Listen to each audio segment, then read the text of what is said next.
and you realize that your neighbors are still for sale or other neighbors sold for cheaper, you're going to say, wow, I'm such a genius. I made such a great decision 3 months ago to sell my property for a little bit cheaper because now I'm going to buy and I'm getting more. Or I'm Yeah. taking that money and I'm bringing it somewhere else and I would have had a lot less if I'd waited. This episode of the Under the Table podcast is brought to you by Shrubs.me, your all-in-one digital hub. Share files, links, videos, and more from one beautiful customizable page. Picture a cross between Dropbox, Linktree, and Patreon. Get your free account with 2.5 gigabytes of cloud storage today at Shrubs.me. There's no buyers out there, Darryl. No buyers out There's there. no buyers right now. So let's just None. look at this one article here. So this article, if our beautiful and talented young Aiden can look up on Redfin News, the U.S. housing market has nearly 500,000 more sellers than buyers, the most on record. That will likely cause home prices to fall.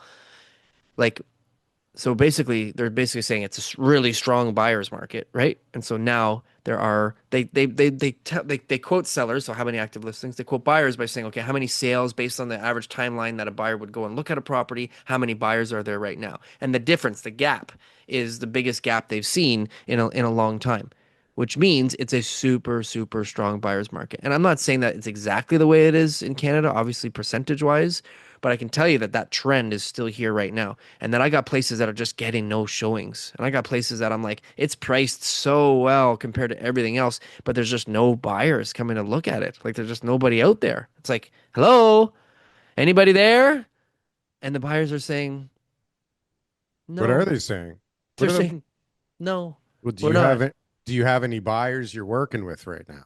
I have much less buyers than I do sellers. Yeah. Most of my buyers are also sellers. And so it's like this, like, well, what do Hmm. we do? Like, we want to move, but if we um, move, we got to sell our house. And what's our house worth?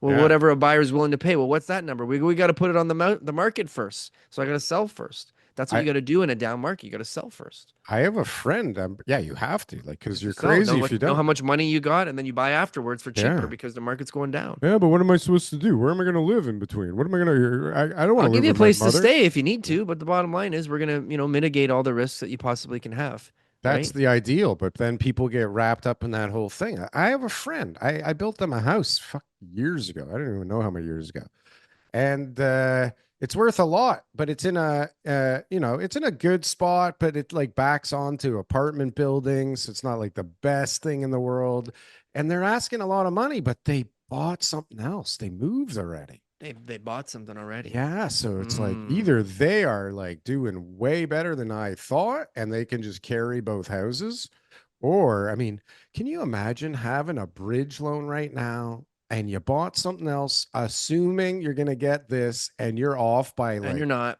300 hundreds of grand. yeah, Yep. right? Those are the numbers on Holy. like the average price house. Like people are like, well, I thought I get, 1.5, How but they long does got, it take somebody to figure out to drop the price to 300 grand? Like, how long is that process normally taking? yeah. I would say normally taking, um, It 2 to 3 months, two to and three then and then months. and then and then they Does it have to realize that. terminate first? So this is the thing. So we're chasing the market down right now, right? So you got the price of the home. Okay. So here's the value of your home. It's going down. You start by listing it above where the current value of your home is. So by the time you realize you're 200 grand over, you say, okay, fine.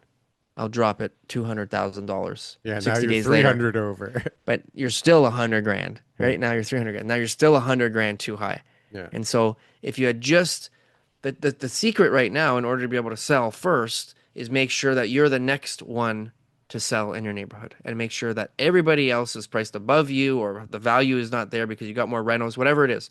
But be the next one to sell. It's going to feel like you're selling it for cheaper. You're going to say, my agent's an idiot. I can't believe it. I'm giving away my house. Da, da, da, da, da.